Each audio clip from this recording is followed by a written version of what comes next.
Bharat channel से के शर्मा की राम राम। आओ आज हम स्तंभेश्वर महादेव के दर्शन करने चलते हैं, जो कि गुजरात में स्थित है। आइए यहाँ की हर हर महादेव करते हुए चलें और भगवान शंकर जी के दर्शन करें।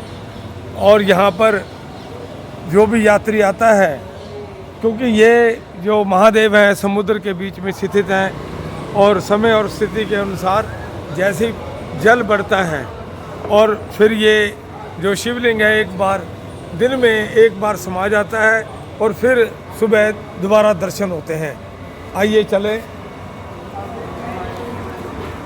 ये यहाँ की धर्मशाला है और यहाँ पर लोग आते हैं, रहते हैं और रह करके भगवान के दर्शनों का इंतज़ार करते हैं।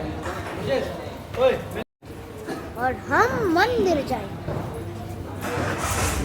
मंदिर की तरफ जाने के लिए सीढ़ियाँ बनी हुई हैं, जो कि अभी हम इन सीढ़ियों के द्वारा जाएंगे। और ये मंदिर बिल्कुल समुद्र के बीचों बीच स्थित है। बहुत ही भव्य दर्शन हैं इसके। इस मंदिर का निर्माण ही इसी तरीके से हुआ है कि हम जहाँ से चलेंगे वहाँ से करीब 100-150 कदम समुद्र के अंदर की तरफ जाएंगे और आगे जाके 100-125 कदम के बाद स्तंभेश्वर महादेव जी स्थित है।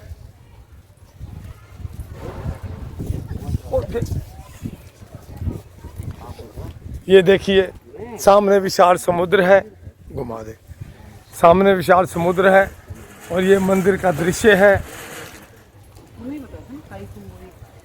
और इधर नाव वगैरह तैयार है, जिन्होंने नाव के माध्यम से बीच में जाना हो। जिस समय पानी का चढ़ाव हो, उस समय इन किश्तियों के द्वारा भगवान के भव्य दर्शन करने के लिए जाना पड़ता है।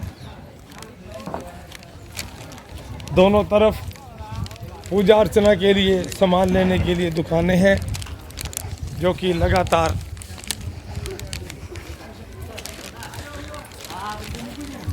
स्तंभेश्वर महादेव ऊपर दिखाई। स्तंभेश्वर महादेव महिषासुर संगम गुप्त तीर्थ लिखा हुआ है। आइए अंदर प्रवेश करें।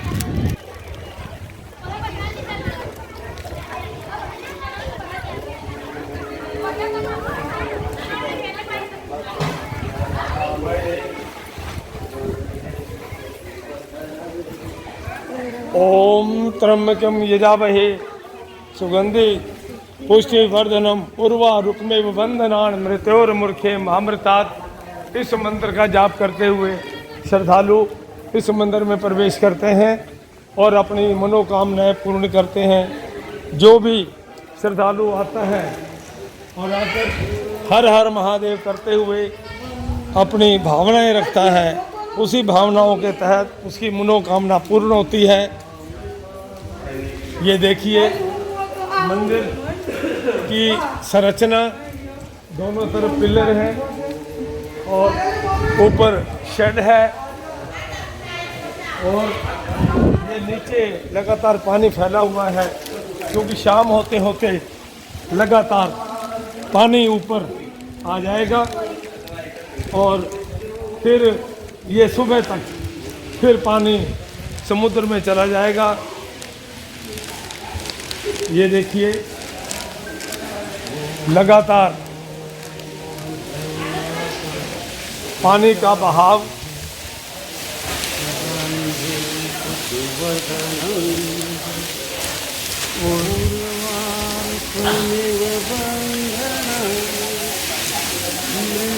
सामने बहुत ही भव्य स्वरूप है।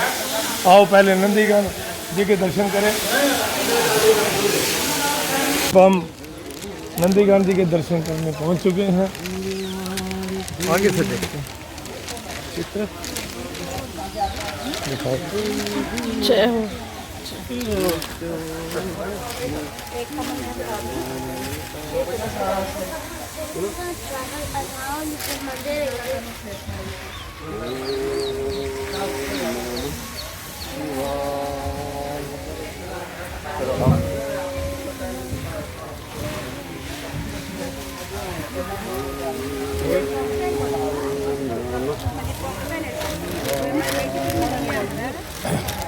नंदीगण जी हमेशा शिवलिंग के सामने ही विराजमान रहते हैं। ऐसे ही यहाँ पर सबसे पहले नंदी जी बैठे हैं और इसी तरीके से श्रद्धालु यहाँ पूजन कर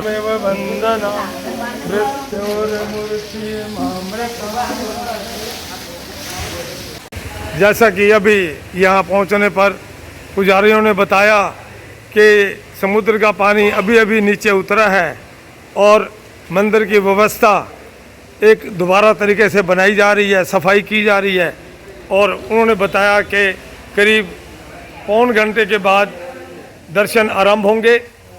और क्योंकि जिस समय पानी आ जाता है तो चारों तरफ मिट्टी कचरा इकट्ठा होता है और उसी को साफ़ करने में समय लगता है। अभी अभी पुजारियों ने बताया कि पौने घंटे के बाद महादेव के दर्शन होंगे और हम फिर दोबारा पौने घंटे बाद यहाँ आएंगे और आकर के फिर हम दर्शन करेंगे। हाँ जी, महिसागर, साबरमती, वात्रक, मेसवा, खारी, चंद्रभागा, हाथमती, ये सब नदियों का संगम है। हाँ जी, हाँ जी। ये भारत के अंदर जो है 3 अवतार जो हुए, इसमें से पहला अवतार यहाँ पर हुआ। अच्छा अच्छा, भगवान कार्तिकेय का। ठीक है ठीक है। जो है सुब्रमण्यम स्वामी के नाम से पूरा दक्षिण भारत जानता है। हाँ जी, तो पहला अवतार यहाँ पर हुआ इसी जगह पे। अच्छा, और उन्हीं के द्वारा ये शिवलिंग की स्थापना की गई। ठीक है ठीक है। स्कंद पुराण के कुमारिका खंड में इसका खूब 550 पेज का इतिहास लिखा हुआ है। अच्छा, बहुत महिमा है यहाँ का। यहाँ शिवरात्रि का बड़ा मेला लगता है। श्रावण महीना में 1 महीना मेला चलता है। उसके बाद में हर अमावस्या को यहाँ पर 20 से 25 हजार लोग आते हैं दर्शन करने। ये गुजरात का नहीं, पूरे भारत का सबसे बड़ा तीर्थ स्थान नहीं सुना हुआ है हमने इसलिए हिम्मत की आने की। अच्छा, तो स्कंद पुराण में तो पूरा वर्णन होगा। 550 पेज का है। अच्छा, 550 पेज, बहुत बड़ा महिमा है यहाँ। अच्छा, बहुत अच्छा। आपके दर्शन हो गए यहाँ के, और बढ़िया हो गया। एक होता है वैसे देख के चले जाना, और आप जैसी विभूतियाँ जब यहाँ बैठी हैं तो फिर तो आशीर्वाद भी मिल जाता है। हाँ जी, चक्का खाओ राजू, हमने चक्का देखे। यहाँ का इतिहास बता दिया इन्होंने। सबसे प्रथम यही हुआ कार्तिक जी के पहला जो अवतार हुआ अपना हिंदू धर्म का, वो यही जगह है, वो इसी जगह पर, यही जगह है वो। ठीक है ठीक है, बहुत बढ़िया। चलो, धन्यवाद स्वामी जी। हर माँ। हाँ जी, यहाँ पे लंगर की भी व्यवस्था है। भाई साहब एक मिनट।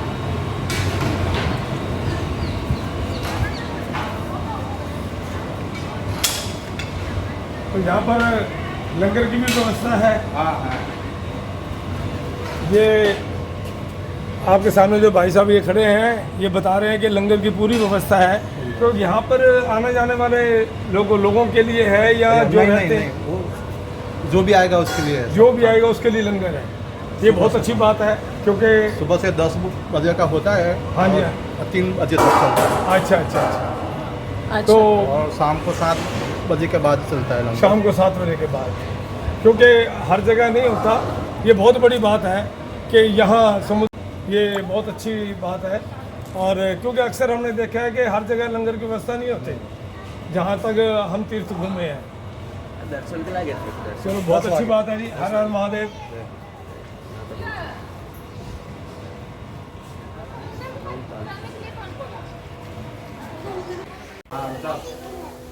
आओ चलें, अब हम दर्शन प्रारंभ हो गए हैं और अभिषेक करने के लिए चलें। आप देखिए श्रद्धालुओं की कितनी लंबी लाइन है और पुजारी जो है उन सबसे अभिषेक करवा रहे हैं।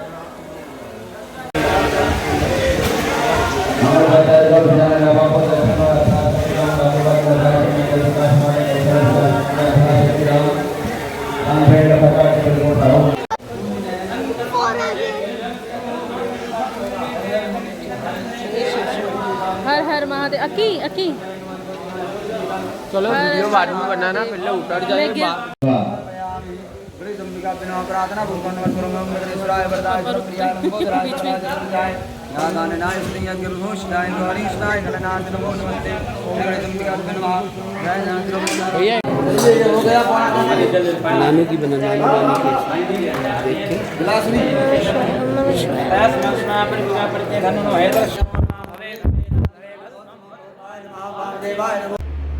आइए अब हम स्तंभेश्वर महादेव मंदिर के इतिहास की ओर चलते हैं। स्तंभेश्वर महादेव का मंदिर बड़ौदा के जम्बूसिर तहसील में स्थित है और ये मंदिर 150 वर्ष पुराना है। सबसे बड़ी बात, स्वयं कार्तिक द्वारा अपनी तपस्या के बल के ऊपर इस स्तंभेश्वर मंदिर का निर्माण किया गया और ये स्तंभेश्वर जो मंदिर है, इसका जो लिंग है ये समुद्र के बहुत गहरे से है। इनका दूसरा छोर न जाने कितना गहरा है और ऊपर की ओर इसके दर्शन होते हैं और ये मंदिर समुद्र के किनारे से 200-250 फीट अंदर जा कर के ये मंदिर स्थित है। और इस मंदिर के बाहर जैसा कि हमेशा होता है, नंदीगण जी विराजमान हैं जिनका मुख स्वयं लिंग की तरफ है। और इसके अलावा ये मंदिर जब कार्तिक ने तपस्या की थी तो ये महिसागर के संगम के ऊपर ही इसकी स्थापना की थी कार्तिक जी ने। और आइए अब हम इसके इतिहास की ओर चलते हैं कि कार्तिक जी को ये सब क्यों करना पड़ा। तारकासुर नाम का राक्षस जो कि शिव भगत था और वो शिव की तपस्या कर रहा था। शिव की तपस्या करने के बाद जब उसकी तपस्या पूर्ण हुई तो भगवान शंकर प्रसन्न हो गए और उन्होंने दर्शन दिए। तब उस शंकर जी ने कहा कि वरदान मांगो। तब तारकासुर ने कहा, मुझे आपके पुत्र के अलावा कोई भी मुझे ना मार सके। ये वरदान लेने के बाद तारकासुर ये सोचने लगा कि जब शंकर जी के पुत्र ही नहीं होगा, क्योंकि उस समय उन्होंने पार्वती को त्यागा हुआ था, यही सोचकर ही तारकासुर ने ये वरदान मांगा था। इसके बाद वरदान लेने के बाद तारकासुर लगातार मारकाट करने लगा। उसने स्वर्ग पे भी कब्जा कर लिया, देवताओं को मारने लगा, ऋषि मुनियों को मारने लगा। तब जब शंकर पार्वती का विवाह हुआ उसके बाद कार्तिक का जन्म हुआ। लेकिन कार्तिक के जन्म के समय भी देवताओं के किसी कुचक्र के कारण अग्निदेव ने उस पिंड को चुरा लिया और पिंड चुरा करके ऐसी जगह फेंका जहाँ कीर्तिकाएँ 6 कीर्तिकाएँ वहाँ पर रहती थी। तब 6 कीर्तिकाओं ने उस पिंड को बच्चे का स्वरूप बदलते देखा, तब उन्होंने उसको पाला पोषा। इसके बाद कार्तिक जी ने बाल रूप में ही तारकासुर का वध कर दिया और देवताओं को निजात मिली। लेकिन कार्तिक के मन में ये बात आ गई कि मैंने एक शिव भगत का वध किया है। उनके मन में ये ग्लानि आने लगी और वो प्रायश्चित करने के लिए जगह जगह सोचने लगे मैं क्या करूं। तब नारद मुनि जी ने ये बात शंकर जी को भी बताई कि कार्तिक इस वजह से परेशान है, क्योंकि शंकर जी भी वहाँ तपस्या कर चुके थे। तो शंकर जी ने ये राय दी कि अगर वो मेरा लिंग स्थापित करे तो उसका प्रायश्चित हो सकता है। तब कार्तिक ने इसी स्थान के ऊपर एक स्तंभेश्वर नाम के लिंग का स्थापना की। लिंग जैसा मैंने आपको पहले बताया कि समुद्र में बहुत गहरे से है और ये 4 या 4.5 फुट तक नज़र आता है। स्तंभेश्वर महादेव का सबसे बड़ा चमत्कार ये है कि स्तंभेश्वर महादेव दिन में 2 बार दर्शन देते हैं। समुद्र की लहरें शाम को उन्हें अपने में समेट लेती हैं और वो जो मंदिर है वो जलमग्न हो जाता है। बहुत विश्व से अथवा हिंदुस्तान से दूर दूर से भक्तगण आते हैं इस दृश्य को देखने के लिए। इसके अलावा सुबह भी जलमग्न होता है और तब करीब सूर्य उदय होने के 4-5 घंटे के बाद फिर से जब पानी नीचे को आता है समुद्र का, तब स्तंभेश्वर महादेव के दर्शन होते हैं और तभी से ही लोगों का आना जाना शुरू हो जाता है।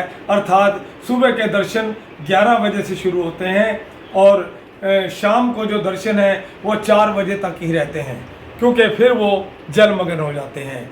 लोगों का ऐसा मानना है कि ये इसलिए होता है कि समुद्र देवता भगवान शिव का 2 बार अभिषेक करते हैं और उनके अभिषेक के कारण ही ये जल ऊपर तक आता है और आकर के अभिषेक करने के बाद वो जल नीचे उतर आता है।